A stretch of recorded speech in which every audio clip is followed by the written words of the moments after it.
राधे राधे। मैं शुभम वृंदावन ब्रिजवासी में आपका स्वागत है, अभिनंदन है। कैसे हो सभी भाई? उम्मीद करता हूँ आप सब बढ़िया होंगे, फिट होंगे, गजब के होंगे और मस्त होंगे, और हमारे बाकी बिहारी जी की कृपा आप सभी भक्तन पर बनी रही। तो आज हम आए हैं वृंदावन के जमुना तट पर, जो कि एक संत महापुरुष थे जिनके सामने इंदिरा गांधी और जॉर्ज पंचम भी थे नतमस्तक, उन महासंत महापुरुष के सामने। तो आज हम तो उन्हीं महापुरुष की कुछ बातें बताएंगे, और जो उनका नाम है देवरा बाबा। आप जानते होंगे, नाम भी आपने सुना है, देवरा बाबा, जो जमुना के उस पार रहते थे। और जो आप तटीय देख रहे हो उसी में वो रहते थे। लकड़ी का रहता था वो, धरती से 4 फुट ऊंचा रहता था, और उसी में रहते थे। और उतर के वो सिर्फ जमुना स्नान के लिए आते थे, फिर चढ़ जाते थे।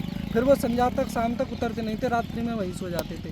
और उनकी कुछ ऐसी बात है जो कब उनका जन्म हुआ, और ऐसी कई बातें हम आपको आगे बताएंगे। तो भैया, बाबा के दर्शन के लिए आपको ऐसे आना पड़ेगा। ये लकड़िया का पुल है, और ये जमुना महारानी है। अब तो कम हो गई है जमुना महारानी हमारी, और धीरे धीरे चल रहे हैं हम बाबा के आश्रम पर। और ऐसे आए थे हम जमुना के किनारे ऐसे।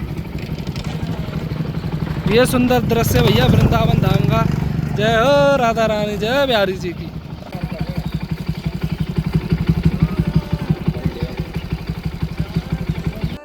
तो अब हम आ गए देवरा बाबा आश्रम। जो बाबा रहते थे जिस कुटिया में, उस कुटिया के हम आपको अभी दर्शन कराएंगे। ये देखो, पक्षियों की आवाज़ आ रही है, बड़ी सुंदर लग रही है पक्षियों की आवाज़। ये आश्रम, ये देखो, इसी कुटिया में रहते थे महाराज। और आपको दिखाएंगे चारों तरफ से कैसी है कुटिया।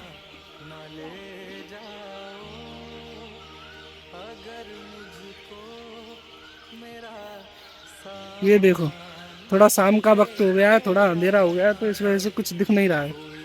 तो हम आपको दिखाने की कोशिश करेंगे।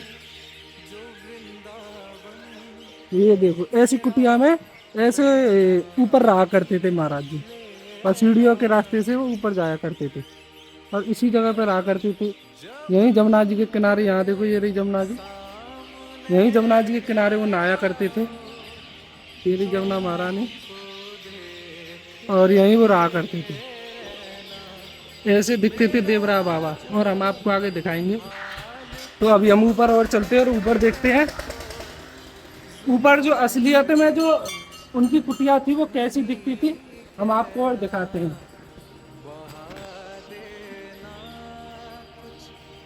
अंधेरा हो गया है तो कुछ दिख नहीं रहा है।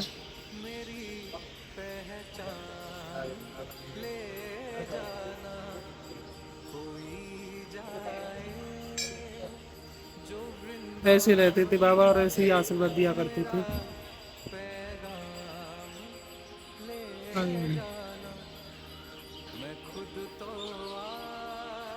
जय जमुना मैया की जय। देखो भैया, ये बाबा का आश्रम है, और जय जमुना मैया, और जय हमारा वृंदावन धाम की जय। ये देखो, जमुना घाट दिए जल रहे हैं। तो देवरा बाबा जो थे वो उत्तर प्रदेश के एक देवरिया ग्राम में रहा करते थे। तो यहाँ जब वो आए तो कुछ लोगों का मानना ये भी है कि देवरा बाबा जो थे वो 500 वर्ष पहले उनका जन्म हुआ था। कुछ बताते वो 900 वर्ष का जन्म हुआ था। लेकिन इस बात का कोई सबूत नहीं है कि महाराज जी कितने वर्ष जिए थे, इस बात का कोई सबूत नहीं है। तो सबसे पहले यहाँ, और भारत के सबसे पहले राष्ट्रपति डॉक्टर राजेंद्र प्रसाद भी यहाँ आए थे। और जब राजेंद्र प्रसाद बचपन में राष्ट्रपति होने से पहले बचपन में ही उनकी माता जी यहाँ आया करती थी वृंदावन, और डॉक्टर राजेंद्र प्रसाद को भी लाया करती थी।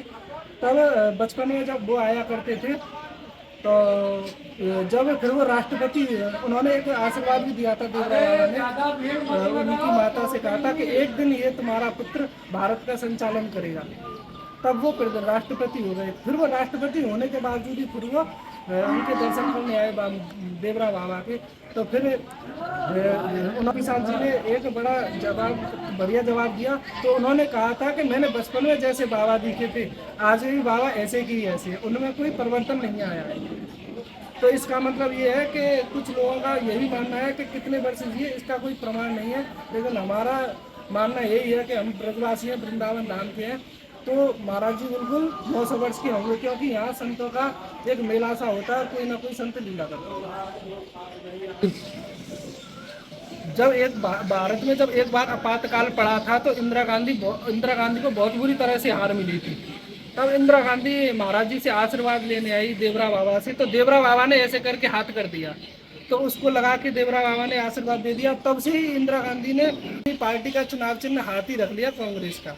आपने देखा होगा जब राम मंदिर का प्रमाण पत्र आया था, सब बड़े बड़े राजनेताओं के पास भी आया था, तो उसमें एक चित्र था, वो देवरा बाबा का उसमें चित्र लगा हुआ था, क्योंकि जब 34 वर्ष पहले देवरा बाबा ने इस मंदिर अयोध्या मंदिर राम मंदिर की भविष्यवाणी करी थी। गांधी को आना था, तो राजीव गांधी कुछ अफसरों ने देवरा बाबा के आश्रम में एक पेड़ था, कई सारे पेड़ थे, एक बबूल का पेड़ भी था, तो हेलीपैड के लिए उन्होंने अफसरों ने उसको काटने का आदेश दिया, पेड़ को काटने का निर्देश दे रहे हैं। तो उन्होंने एक अफसर बुलाया और उन्होंने पूछा कि क्या कर रहे हो, तो उसने बोला, अफसर ने कि प्रधानमंत्री जी आ रहे हैं तो उनके लिए पेड़ को काटना पड़ेगा।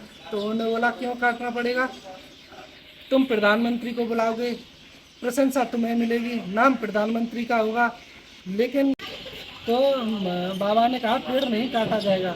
तो अफसर लोग चिंतित हो गए, तो अफसर लोगों ने कहा कि महाराज ये हमारी ड्यूटी है, ये हमारा फर्ज है, हमको दिक्कत हो जाएगी फिर। तो महाराज बाबा ने बोला दिक्कत मत लो, तसल्ली रखो, ये काम टल जाएगा।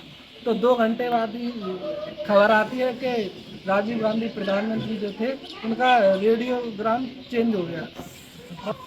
रेडियोग्राम से खबर मिली कि कार्यक्रम टल गया, ये खबर आई थी। फिर ये थे इनके चमत्कार, बड़े सुंदर सुंदर।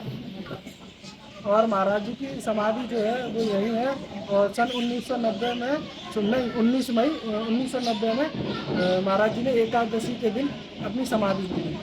तो महाराज जी के चमत्कार है, ये वृंदावन धाम है, यहाँ एक न एक संत महापुरुष जन्म ले ही लेते हैं। तो ऐसे संत को बारंबार प्रणाम, ऐसे संत को चरणों में वंदन बारंबार। और वीडियो लाने के लिए हमारा सहयोग करें और चैनल को सब्सक्राइब करके कमेंट में राधे राधे जरूर लिखें। जय श्री राधे।